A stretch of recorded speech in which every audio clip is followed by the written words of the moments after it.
राधा राधा कहते ही सब बाधा मिट जाए, कोटि जन्म की आपदा नाम लिए सो जाए। राधा राधा कहने से, राधा राधा कहते ही हमारी सारी बाधाएं मिट जाती हैं और जन्म जन्मांतर के जो पाप होते हैं वो सब नष्ट हो जाते हैं। सज्जनों, क्या आपको पता है कि राधा नाम की महिमा क्या है? एक भक्त के मन में यह प्रश्न पूछने का यह प्रश्न आया कि राधा नाम की महिमा क्या है, और उसकी उसी समय मृत्यु भी हो गई। तो जब वह यमराज के पास गया तो उसने पूछा कि राधा नाम की महिमा क्या है। यमराज से पूछा, यमराज ने कहा कि राधा नाम की महिमा क्या है। यमराज को नहीं पता। यमराज ने कहा चलो ब्रह्मा जी से जाकर पूछते हैं। अब यमराज उसकी पालकी को लेकर चला। यमराज खुद उसकी पालकी को चला रहा है। सोचिए, वो ब्रह्मा जी के पास गए। ब्रह्मा जी से उस व्यक्ति ने यही प्रश्न पूछा कि राधा नाम की महिमा क्या है। तो ब्रह्मा जी बोले यह तो हमें भी नहीं पता, चलिए शंकर जी से जाकर पूछते हैं। अब ब्रह्मा जी भी उनकी टोली में लग गए। अब शंकर जी के पास गए तो वही प्रश्न फिर पूछा गया। शंकर जी को भी नहीं पता। शंकर जी भी उसकी टोली में लग गए और बोला कि चलिए अब विष्णु जी से जाकर पूछते हैं कि राधा नाम की महिमा क्या है। सज्जनों, जब विष्णु जी के पास गए ना तो विष्णु जी ने कहा, विष्णु जी से पूछा कि राधा नाम की महिमा क्या है। सज्जनों, विष्णु जी ने कहा कि प्रियतम तुम हमारे पास आओ, और विष्णु जी ने उसे अपने पास बुलाकर और अपनी गोद में बिठा लिया। और ब्रह्मा विष्णु जी है ना, वो ब्रह्मा जी से बोले, शंकर जी से बोले कि जाओ अब तुम लोग जाओ। तो यमराज, ब्रह्मा जी और शंकर जी ने पूछा कि प्रभु आप पहले यह तो बता दीजिए कि राधा नाम की महिमा क्या है। तो प्रभु ने कहा, अरे मूर्खो, तुम्हें अभी तक समझ नहीं आया कि अरे जिस भक्त को, जिसको मेरी गोद प्राप्त हो गई, ये राधा नाम की महिमा है प्यारे। एक बार राधा नाम बोलने से जन्म जन्मांतर के पाप नष्ट हो जाते हैं। इसीलिए कुछ भी करिए लेकिन राधा नाम कभी मत छोड़िएगा।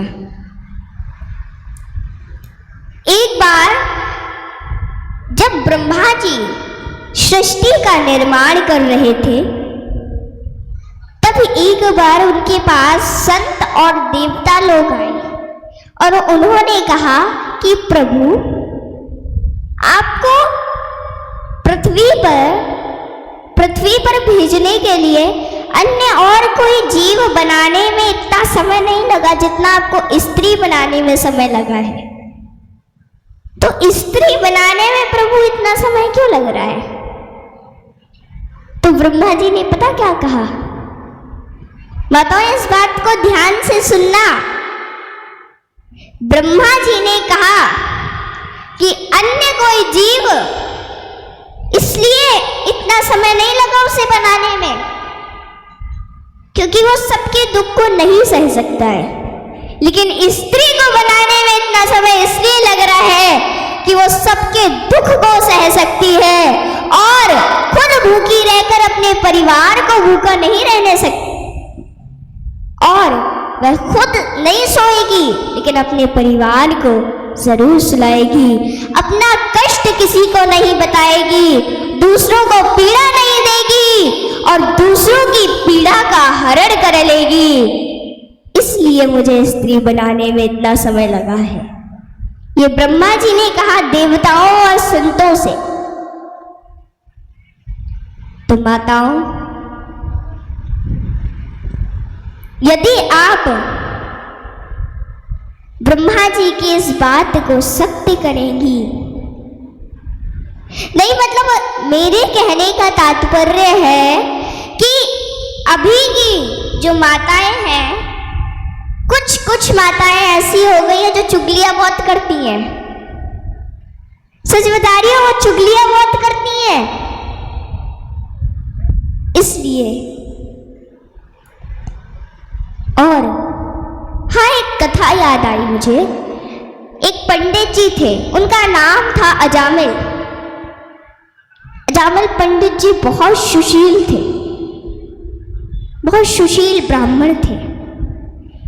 एक दिन वह जंगल से लौट रहे थे अपनी नित्य कर्म को करके।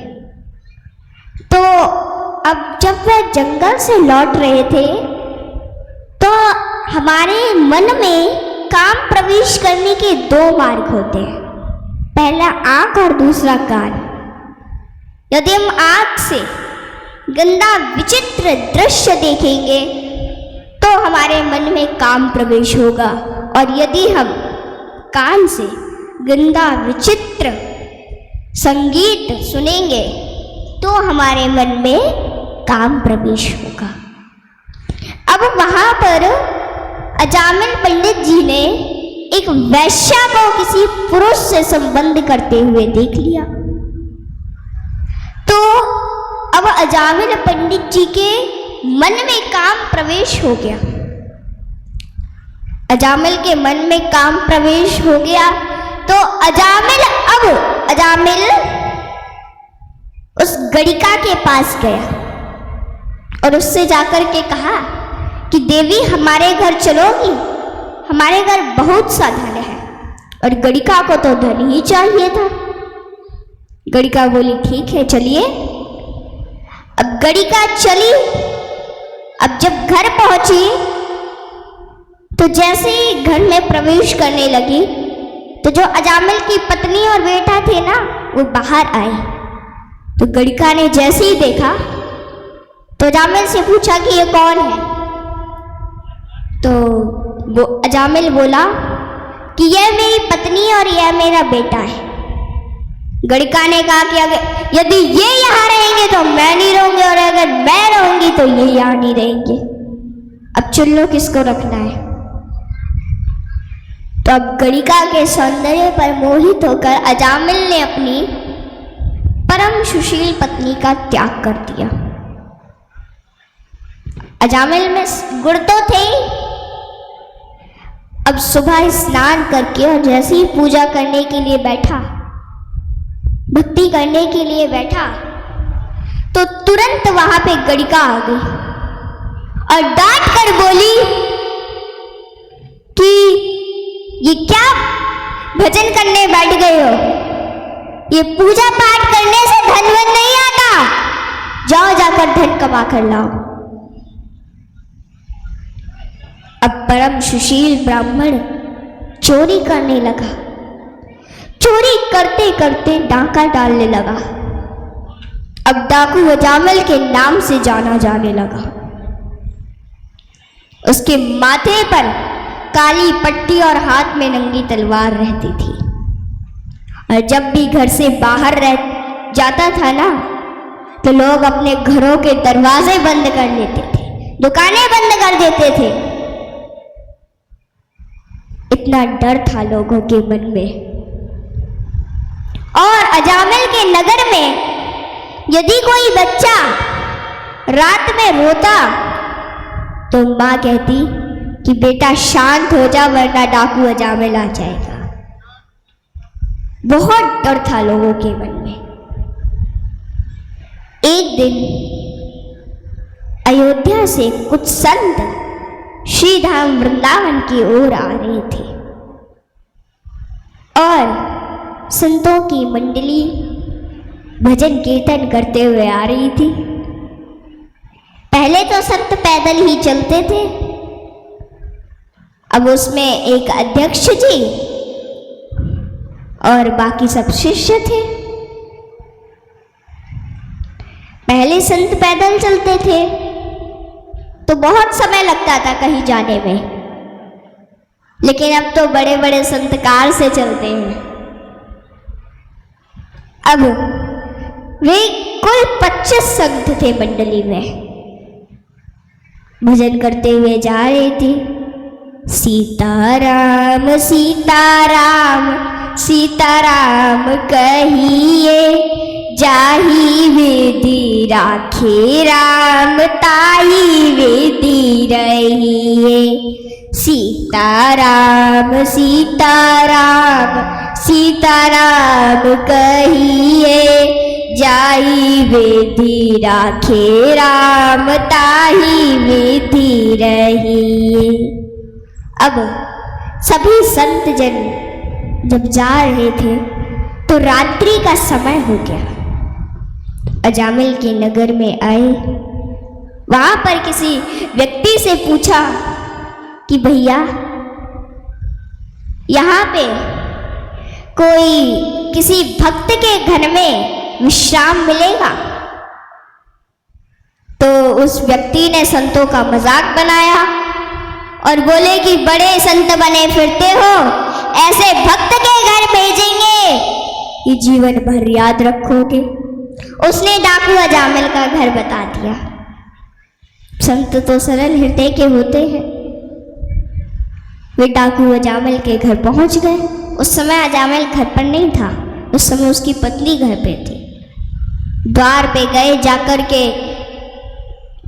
कहा कि देवी कोई है अंदर, द्वार खोलो।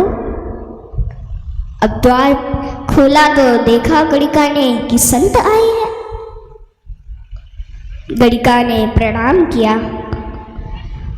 तो संतों ने कहा, देवी भक्त अजामिल कहाँ है?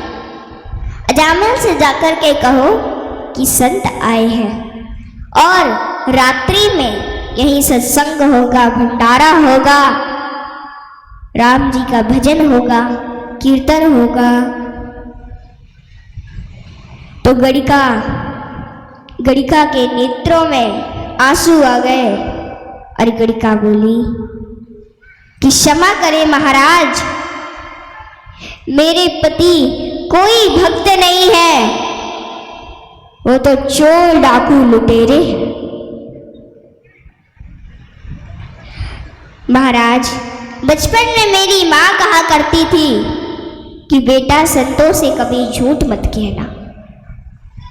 मैं सत्य कहती हूँ महाराज, मेरे घर मांस भक्षण होता है, मदिरा पान होता है।